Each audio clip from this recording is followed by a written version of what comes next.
and welcome back to Pass the Torque. I'm your host, Katie Caudry, and this is your co-host, Gus. We're here this week with Doris Jallice. She is here to answer your questions. Don't forget, we have informational bubbles pop up to let you know what's going on. Without further ado, I'll pass it to Doris. Can you explain what you do? Working in the chemical analysis lab, you work for or support all flight projects at Goddard, because all flight projects have to verify that they're clean, and all flight projects may have some kind of contamination problem that they want us to look at. Contamination can be a problem because they can cause failures on surfaces if they're not clean, in the sense that a smudge on a mirror may cause the mirror to lose part of its field of view, and a smudge and oils from your fingertips can keep stuff from bonding. I like to say what I do is sort of material investigation, because when I look for material issues, when I look to solve material issues and problems, the contamination that's involved could be all sorts of things and come from all kinds of different places. And so basically I have to determine what it is, where it came from, and how to get rid of it. So I like to say it's like I'm doing material science investigation, like CSI. What's the strangest contaminant source you've ever found?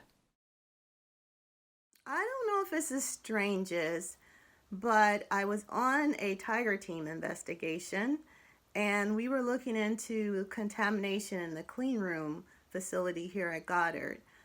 And I used the mass spec, actually. It identifies chemical compounds, I'm going to say, by looking at a fingerprint, which is a spectrum. And each spectrum has a unique fingerprint that identifies what chemical compound that we've found. I determined that the contamination was from an additive that they used in a water supply system to heat the building. And then the next thing, after you determine what it is, you have to say how to get rid of it. So we developed a cleaning process to clean the entire clean room and any hardware that was in it.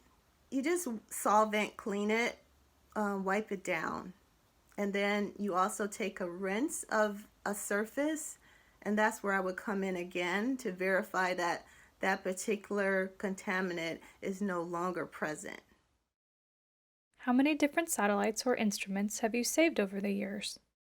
Okay, that's a very good question, and I think I've never looked at it that way, but actually I do save missions because I keep instruments from failing due to contamination. So I verify that instruments are clean, and therefore there won't be any sources of contamination that can cause failures, because like an eyelash or a particle or something oily or slimy can cause different components and to not function properly or work. Did you come straight to NASA when you graduated? Well, actually I did. So I was fortunate and lucky enough to have NASA be my first job. And so I sometimes like to say luck is what happens when preparation meets opportunity, because you don't know what opportunities will come and what you'll face. So it's best that you study hard and work hard in school, and you may be fortunate enough to get a very good opportunity because you're prepared. What other work does the materials branch do?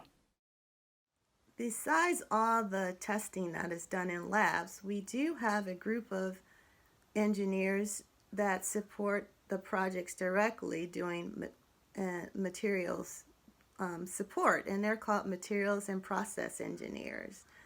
So they support the project on any materials issues, and they provide advice and they recommend testing, and they can bring work back in the lab for us to perform investigations and do failure analysis and maybe non-destructive evaluations to solve any issues or problems that are occurring. When you were a child, did you know you wanted to be an engineer? Can you share a moment when you realized this is what you wanted to do? Okay. When I was a child, I really didn't have any idea what I wanted to be. It would change, like one day I want to be a teacher or a doctor, but it was mostly things I was familiar with. So I never heard of an engineer, and I didn't know what engineering was about. And the only way that I got into engineering was I got a pamphlet after completing my college entrance exams. And they said, due to your performance in math and science, that you might want to consider being an engineer. And they said, oh, an engineer is not just a person that drives a train, because that's most people back then, that's all they knew about engineers, were people that drove trains. So that's how I got my introduction into engineering. So exposure is very important.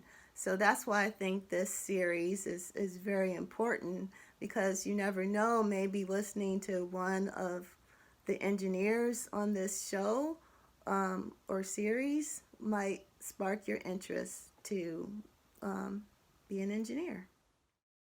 How are satellites tested before going into orbit? That's a very good question. All satellites are tested before they go into orbit, and they go through a series of tests called space simulation tests. And they are actually done in our integration and test facility here at Goddard. So when the satellite is being launched, it will experience a lot of vibration and noise. And so we simulate that kind of testing on the satellite. So we have vibration tests that the satellite will go through where it's shaken, and we make sure nothing falls off and nothing is broken or damaged from being from vibration. And then to experience the loud noise that it will experience, they also have acoustic testing and they're put in a room and there's loud noise that happens, and we also check to see if the satellite will be okay after that. And they also do thermal vacuum testing. So thermal vacuum testing is to simulate the vacuum and temperatures that the mission will see in space, so that you also know that the temperatures, cold temperatures, will not stop the performance of the instrument or equipment or satellite. Which materials fare better or worse in space, and how do we find that out? How do you build things to withstand the harshest of conditions? Different materials do work better in space, and that's why we test. We do know that some materials, I do have an example of one material that works in space well, and it's Kevlar. And Kevlar is very strong, and it's what policemen and military use for their bulletproof vests. So that's an example of very strong material that is used.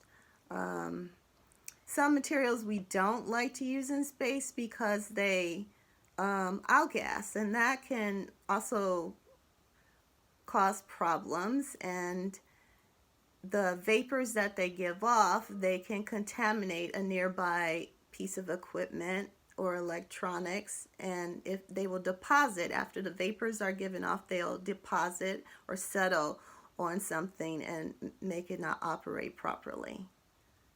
Outgassing is like vapors being emitted. Like if you're inside of a car, a brand new car, they say a brand new car has a car smell, right? So that's because there's the materials that are in the car, they're giving or emitting off these smells or vapors, like we call them.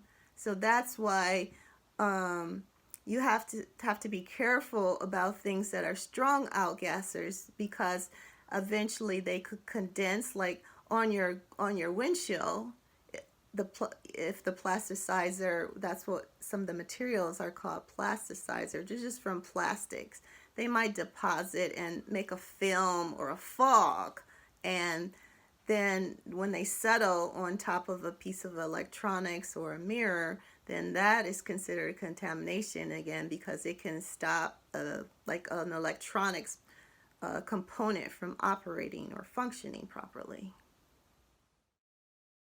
What techniques are employed by NASA to identify biological contaminants and keep them from ending up in space? We do have a biological lab in our building, but it's not in our branch, and it's called the Planetary Protection Lab. And in that lab, the engineer studies contamination, biological contamination in that lab, and how to prevent it and how to detect it. What techniques are employed by the researchers and engineers to keep the labs clean and functional? Researchers that work in labs, they will keep the lab clean by wearing gloves and lab coats and wiping down surfaces. That's mainly how they would keep the lab clean. Now, if they were working in a lab that was actually in a clean area or a clean room, then they might suit up in what we like to call a bunny suit, which protects it protects the room and the equipment that you're working on from you.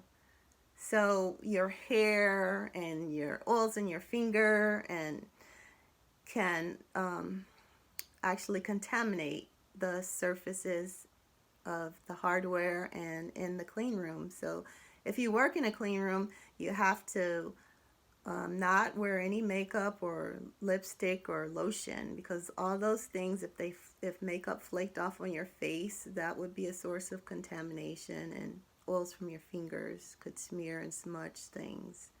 So we try to take a lot of precautions to keep things clean, to protect ourselves and to protect the hardware in the clean room and the clean areas that we work in. Is there any kind of unseen force that can interfere with the path of a satellite? So the path of a satellite is most going to be directly influenced by space junk that's floating around in space. That's debris from dead satellites and debris from chipped off paint or anything of that nature. And that's also tied into why it's important to make sure materials used are strong, because they may get impacted from space debris as well. Thanks so much, Doris. And thank you for another round of great questions. Don't forget to tune back in next week to meet another one of our engineers. Until next time.